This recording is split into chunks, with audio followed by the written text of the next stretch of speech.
A long time ago, there was a wide open valley filled with rich pasture and wildflowers of every colour you could imagine. On 3 sides of the valley, there were mountain peaks with snow on them. And to the south of the valley, there was a sparkling river. But guess who lived in this wide open valley? Animals. Animals of every kind. Slithering lizards and swaying elephants and swinging monkeys and leggy giraffes and brown bears and kangaroos and even a stroppy old tree porcupine. The whole of the valley was an open plain zoo.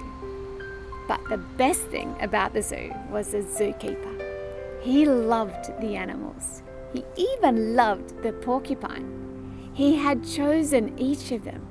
And every day he would walk with them and talk with them and feed them with his own hand. But you're probably wondering, what about the fences and the cages? There weren't any.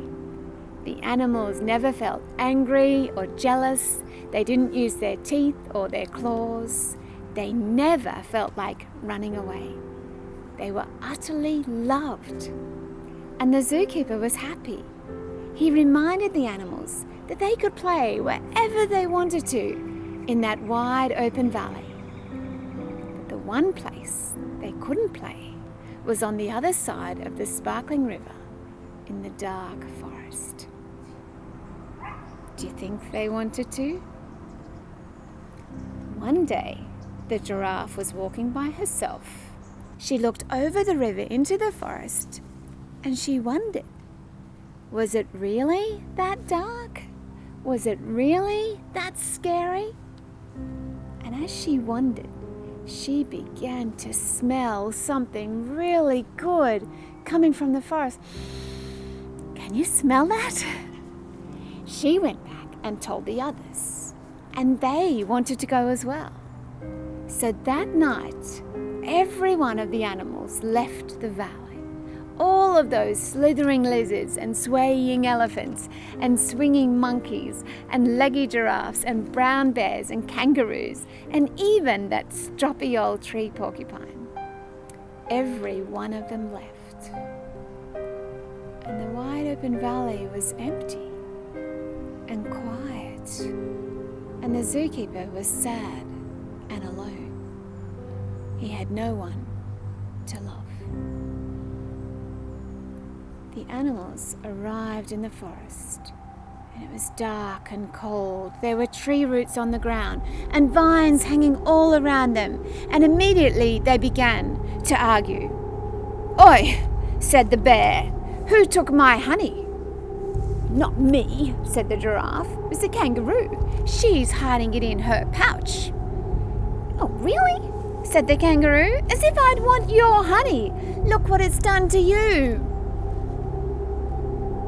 Further into the forest, the darker it became, almost as if the darkness was alive, creeping and crawling around them and behind them. The animals tried to turn and run, but the trees actually moved, forming a wall. The animals were trapped. The bear and the kangaroo started to moan. The giraffe pretended she was fine, and then she saw 1,000 black insects crawling on the ground towards her. She screamed and she ran, and they kept going and going until finally they reached a clearing. And in the middle of the clearing, there was a little house made of logs and bamboo, a chimney, smoke coming out of the chimney, and little windows. And the animals all looked inside, and they could see crimson carpets and a low table filled with bowls and bowls and bowls of red and purple fruit of the forest. That's what they could smell. Do you think they wanted that? They went inside. All of those slithering lizards and swaying elephants and swinging monkeys and leggy giraffes and brown bears and kangaroos and even that stroppy old tree porcupine. They all went inside, and they sat down at the table and they ate, and they ate, and they ate, until the juice was dripping down their chins.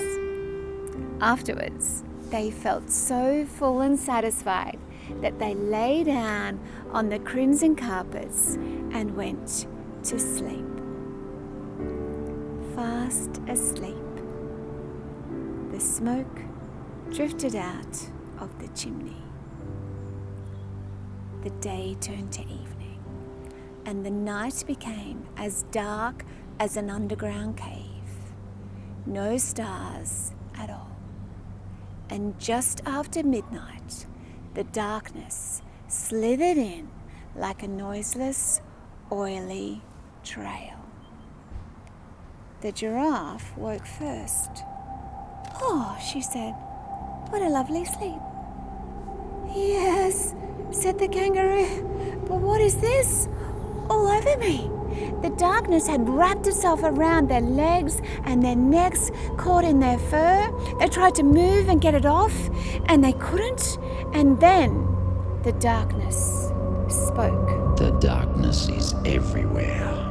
You cannot escape. Did you hear that? The darkness had a voice. The animals were terrified. They all hid behind each other and they tried to move and get away, but they couldn't. And after a while, the darkness made a deal with them. It said, if they were to work for the darkness, build another house out of logs and bamboo, then they could stay and they could eat as much fruit of the forest as they wanted, whenever they wanted. Did they want that? They did. They stayed and worked for the darkness and ate fruit of the forest the next day. But the day after that was difficult. The darkness put them to work early, before sunrise, and they walked all day hauling logs and tying them together with wild vines. And at the end of the day, their paws and their hooves were blistered, and their mouths were bleeding, and their fur was torn. And they got nothing to eat at all, not even a blueberry. And the bear asked, "Why?" But the darkness just laughed, saying perhaps they could eat the insects if they were that hungry. Ugh! Insects! The animals got hungrier and hungrier, and they started to fight with each other over insects. One day, the giraffe was trying to keep her feet off the forest floor when she accidentally trod on the bear's paw. "Oi!" said the bear. "Can you stop that?" "No, I can't," said the giraffe. "And who are you to tell me what to do anyway?" "Who am I to tell you what to do? You were the one who brought us here in the first place, and now you're the one complaining." It went on like that for so long that they couldn't even remember what they were fighting about in the first place. But you're probably wondering, what about the zookeeper? Didn't he love them? The zookeeper was waiting for the animals back in the valley. And after a long time, he went for a walk across the mountain ranges, and he came to a cave. And at the mouth of the cave sat an old, weary lion. And the zookeeper spoke to the lion. He said, "I have something for you to do. There are animals trapped in the darkness, and I need you to go and rescue them." That weary lion felt too old. But the zookeeper already knew that. He called back to the cave, and out of the cave came a tiny, shining firefly. And she moved closer and closer and closer and closer and closer until she landed on the zookeeper's shoulder. And she said, "Yes?" And the zookeeper said, "I need you to go and help the old weary lion because there are animals trapped in the darkness. I need you to be the light." So off they went. The old weary lion and the firefly, they crossed the river and they arrived in the dark forest. The trees moved out of the way to let them in, but closed over once they were inside. The weary lion and the firefly were trapped as well. And then the darkness saw the light of the firefly. It went wild, moaning, wrapped itself around the lion's legs. The lion fell down. The firefly was so scared, she hid inside the lion's mane. No, we need the light. Just then, that old weary lion, he lifted up his head and he roared. Roar! It wasn't very loud, but it was enough. The firefly fell out of the lion's mane and she flew straight towards the darkness. Everything stopped, the trees groaned, everything slowed down, and the darkness spoke. The animals can leave. Let them go. Did you hear that? The animals can leave. All of those slithering lizards and swaying elephants and swinging monkeys and leggy giraffes and brown bears and kangaroos and even the stroppy old tree porcupine. Every one of them left. When they came to the sparkling river, guess what happened? It parted in two like this, whoosh, and the animals walked through on dry ground. When they got back to the valley, they were so happy to be home that they danced and they sang as if they couldn't not sing. It was wonderful. But it wasn't quite the same. And at first, they weren't quite sure why not. And then the kangaroo noticed something very strange. She said to the giraffe, "Ugh, what's that on your back?" The giraffe said, "What do you mean? I can't see my back." The kangaroo said, "It's something slithery. It's moving up and down." Giraffe said, "Well, get it off." "I can't. It's not that sort of thing. It's darkness." Somehow, bits of darkness had come back with the animals to the valley, caught in their fur, wound around their legs and their necks. And because of the darkness, the animals still felt angry and jealous. They used their teeth and their claws. And because of the darkness, the zookeeper wasn't with them, not like he had been before. He stayed away in a hut halfway up the valley. He kept sending them messages, reminding them that he loved them.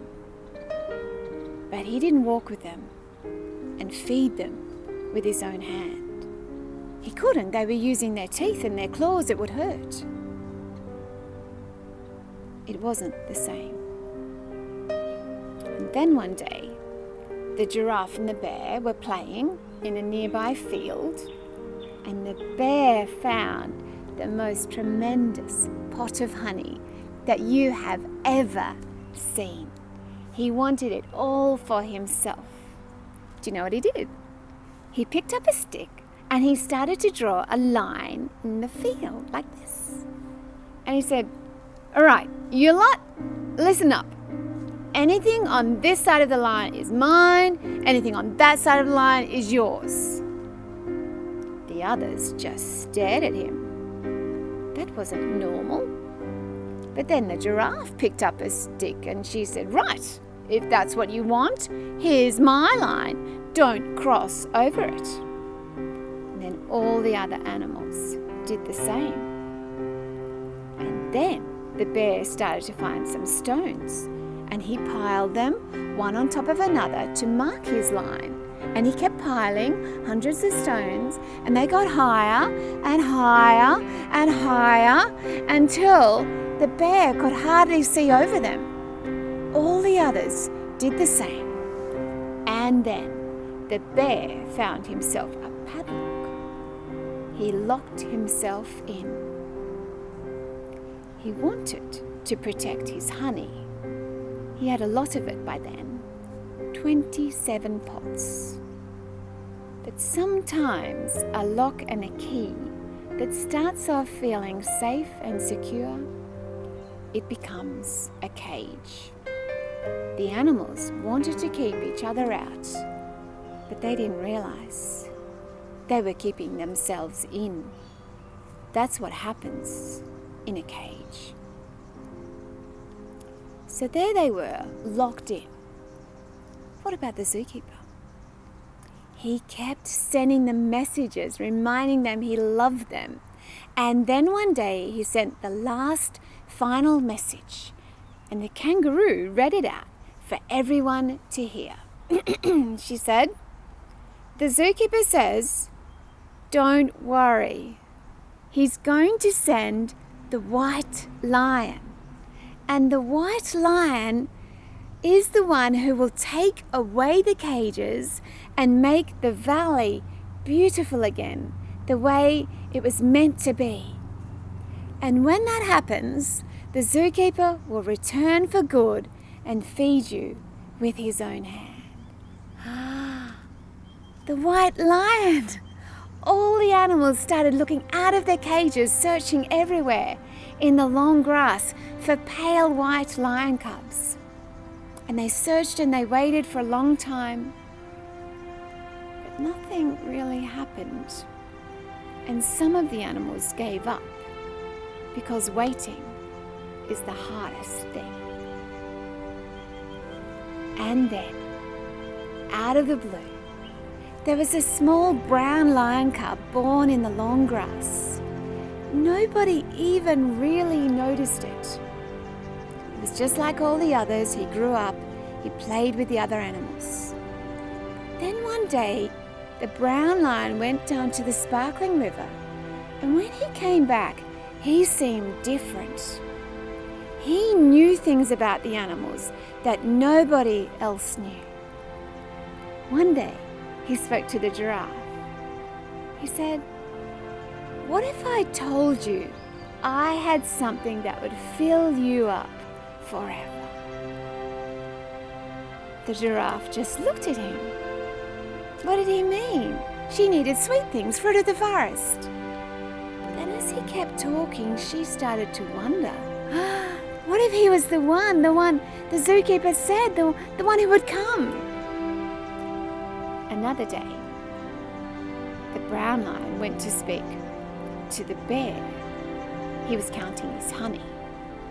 The brown lion said, "Bear, a long time ago there was another bear who had so much honey he stored it away in an underground cave.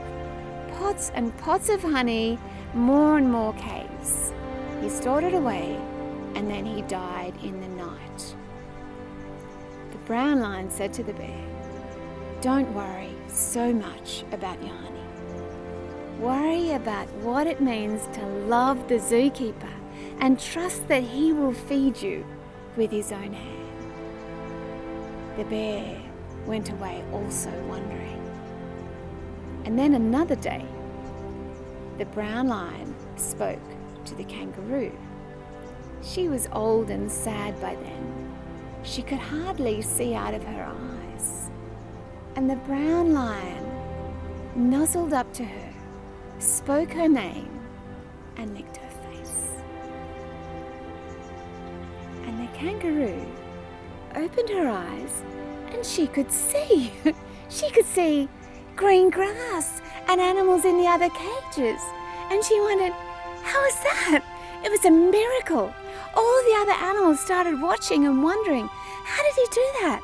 And why did he keep calling the zookeeper his father? They all started to believe he was the one. But not all of them. The elephants, for example, had questions. Why does he keep calling the zookeeper his father? And how does he know him better than we do? I mean, we were alive when he was born. And besides, we wrote most of the rules. And then there was that stroppy old tree porcupine. He had questions. what is he even doing talking to the monkeys? And besides, he keeps telling us to love our enemies. We can't even love our friends. And what is he going to do about these cages? That's what we want to know. The brown lion looked at the cages, and he looked at the animals inside, and he loved them, and he knew what he had to do. It was the only thing he could do. The brown lion went down to the sparkling river. It was cold, waves pressed against him, and he went numb inside. He reached the forest and it was dark. There were tree roots and he tripped over, and he pulled himself up with torn paws, wishing there was another way. He kept going. Thorns reached out and clung to his mane. Tiny insects attached themselves to his fur. And finally, he reached the little house. He knew that the darkness was already inside, waiting for him. So he walked in and gave himself up. In the morning, the brown lion was dead. There was silence everywhere, even in the dark forest. In the evening, the wild birds brought the news back to the animals in the valley. The giraffe and the bear cried, wishing they could see him again. The kangaroo started to moan. The porcupine curled up in a ball, thinking it was all over. But it wasn't over. 3 days later, the animals were looking out of their cages, and they saw an animal walking towards them through the river and up the fields. And it looked like the brown lion, but its fur was gleaming, almost white. And the white lion kept coming closer and closer until it was standing right in front of the cages, and it let out the deepest roar. And as it did, all of the cages came tumbling down all around them with a shuddering noise. And out came the slithering lizards and the swaying elephants and the swinging monkeys and the leggy giraffes and the brown bears and the kangaroos and even the stroppy old tree porcupine. And they stood there in the open field staring at him. Who was he? But they didn't have to wait long. The white lion spoke to them. He called them each by name, and they knew, and they fell down on the ground, singing. The white lion stayed with the animals for 10 days. They walked together in the sunshine, and he reminded them of all the things he'd said before. And then he left. But just before he left, he said one more thing. He said, "Don't be afraid. The zookeeper loves you. He wants you to know how to love each other and how to live without the cages. And it might be hard at first. There will be days still when you will argue about honey or fruit of the forest. But even on those days, you can talk to the zookeeper. He'll be listening to you. And every day he will help you to love each other. And one day, the zookeeper will return for good. And in that day, no one will ever worry about honey or fruit of the forest ever again. There will be no more cages or padlocks, because the zookeeper will walk with you and feed you with his own hand. And every day you will feel like singing. And that is exactly what